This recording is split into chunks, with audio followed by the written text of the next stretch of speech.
Assalamualaikum warahmatullahi wabarakatuh. Salam sejahtera, salam Om Swastiastu, Namo Buddhaya, salam kebajikan, Rahayu Rahayu.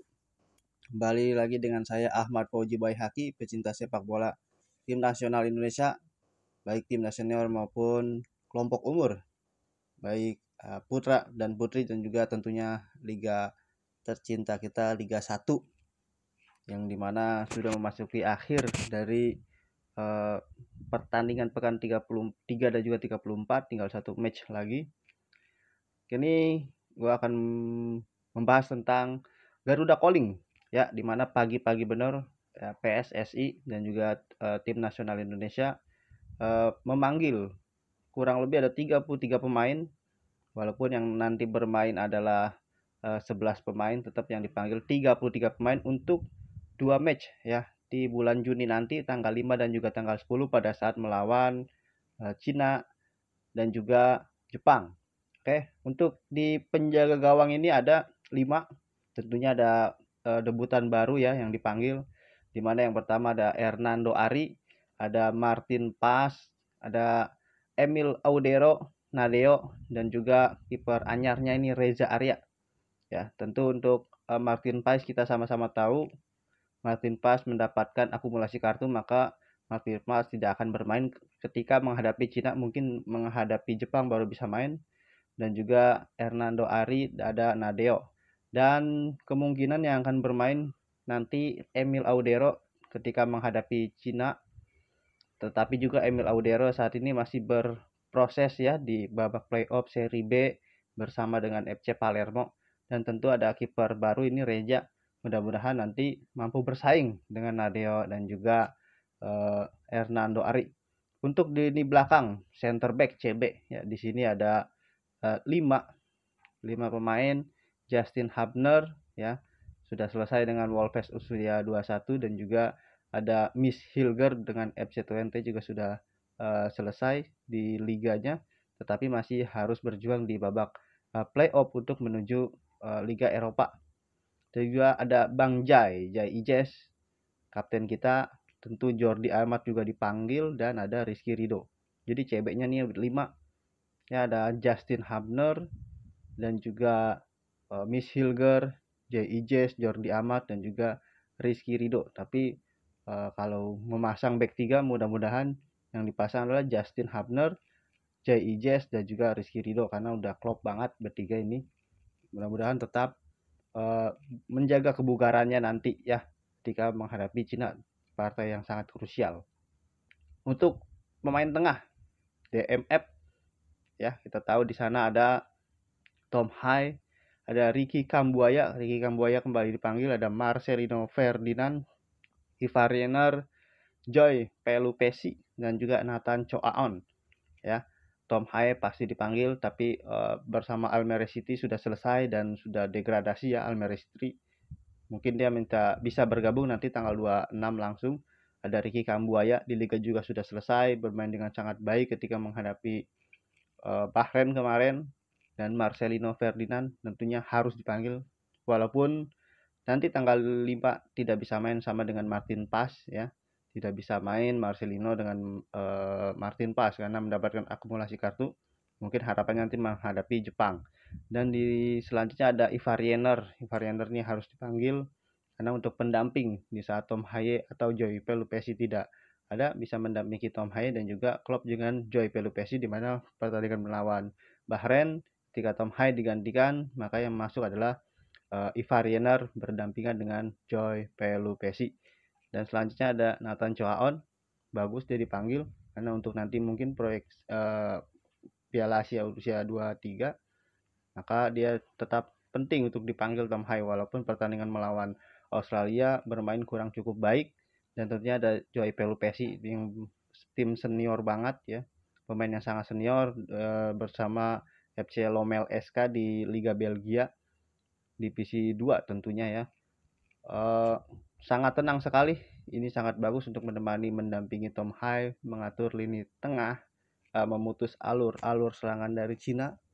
Kita sangat perlukan itu dan cukup bagus. Lalu di sayap kanan ada 5 pemain, ada Yakob Sayuri Kevin Dix, Sandy Walsh, Eliano Renders, dan juga Asnawi Mangkualam. Ini ada dua pemain yang sebelumnya tidak dipanggil ketika bulan Maret, dipanggil lagi adalah Yakob Sayuri dan juga Asnawi. Yakob bermain sangat baik bersama Malut United. Begitu juga dengan Kevin Dix. Namun beberapa pertandingan ini Kevin Dix mengalami cedera, walaupun klubnya di Denmark ya, FC Copenhagen sedang berjuang di zona Championship untuk menjuarai liga dan juga mendapatkan jatah Liga Champions atau Liga Eropa. Tapi Kevin Dix posisinya masih cedera, mudah-mudahan nanti menghadapi Cina menjelang tanggal 5 itu sudah dalam keadaan bugar. Lalu ada Sandy Walsh. Sandy Walsh ini bersama FC Yokohama memang tidak mendapatkan tempat bermain setelah awal-awal mungkin mendapatkan, tetapi bersama Yokohama Marinos terakhir tentu makin menurun terus ya. Dan ini kita kerugian ya bagi timnas Indonesia karena menit bermainnya berkurang. Dari sebelumnya di KV Mechelen di Liga Belgia pindah ke J-League, tentunya harapannya untuk menambah menit bermain, namun Yokohama Marinos berada di dasar klasmen Liga Jepang ya, sangat merugikan kita. Lalu ada Eliano Renders, dalam beberapa pertandingan ini sangat bagus, selalu menjadi starter, bahkan pertandingan terakhir Eliano mencetak gol ya, dan itu menambahkan kepercayaan diri. Mudah-mudahan Eliano mendapatkan starter ya nanti ketika menghadapi Cina. Dan juga ada Asnawi Mangkualam, karena Liga Thailand sudah selesai dan bersama Port FC bermain sangat konsisten. Mudah-mudahan itu juga dapat berdampak kepada tim nasional Indonesia ketika nanti dimainkan Asnawi, asal jangan bikin blunder atau pelit ya mainnya tidak ketika menghadapi Cina itu sangat buruk, makanya Indonesia kalah 2-1 di kandang Cina. Pada saat itu Asnawi menjadi kapten ya. Lalu di sayap kiri ada 5 pemain juga, ada Sen Patinama, Yance Sayuri, Pratama Arhan, Kelvin Verdong, Din Jem. Ini Sen Patinama, kontraknya terakhir diputus bersama KAS Eupen. Kita tidak tahu akan berlalu kemana, rumornya akan ke Liga 1. Mudah-mudahan tidak ke Liga 1 karena beliau masih muda juga ini, Sen Patinama. Dan juga ada Yance Sayuri, terakhir mencetak hat-trick menghadapi PSIS Semarang. Ini pemain yang selalu dipanggil bersama kakak beradik ya, Yakob Sayuri dan juga Yance Sayuri. Ini kalau Yance dipanggil pasti Yakob dipanggil, kalau Yakob dipanggil pasti Yance dipanggil.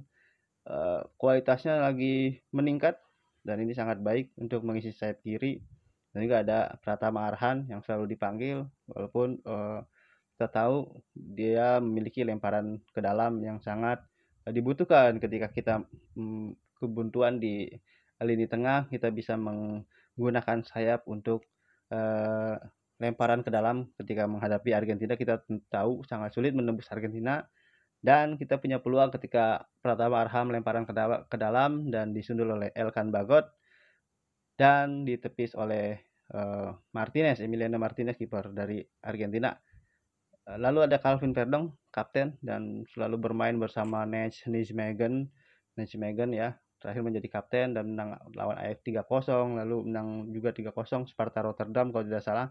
Dan dia menjadi kapten dalam 2 pertandingan, 2 kali clean sheet 2 pertandingan terakhir. Pemain yang sangat konsisten ya bersama Nijmegen dan juga timnas Indonesia, semoga tidak ada cedera. Dan juga ada Dinjem, pemain Go Ahead Eagle, terakhir juara ya bersama Go Ahead Eagle di Piala Belanda, dan itu memastikan timnya akan bermain di Liga Eropa. Dan Dinjen sempat cedera juga, mudah-mudahan kita tanggal 5 Juni dalam keadaan fit, tentunya itu harapan kita. Dan untuk lini depan ada 6 pemain yang dipanggil, yaitu ada Septian Bagaskara, Ramadan Sananta, Stefano Lillipali ya, dan ada Ole Romeni, Rafael Strike, dan Egy Maulana Fikri. Ini ada kejutan juga, di mana Septian Bagaskara tentu kembali dipanggil lagi setelah bulan Maret dipanggil tapi tidak dimainkan. Dan Ramadan Sananta ini sangat penting juga, body balance sangat bagus, kekar, tinggal penempatan posisinya aja, dan juga keputusan dalam shoot atau passing ya, di dalam kondisi krusial memang striker harus seperti itu. Lalu ada Stefano Lipari, ini kejutan juga, bermain sangat cukup baik bersama Borneo FC, akhirnya kembali mendapatkan panggilan bersama tim nasional Indonesia setelah mungkin beberapa tahun tidak dipanggil dengan tim nasional Indonesia.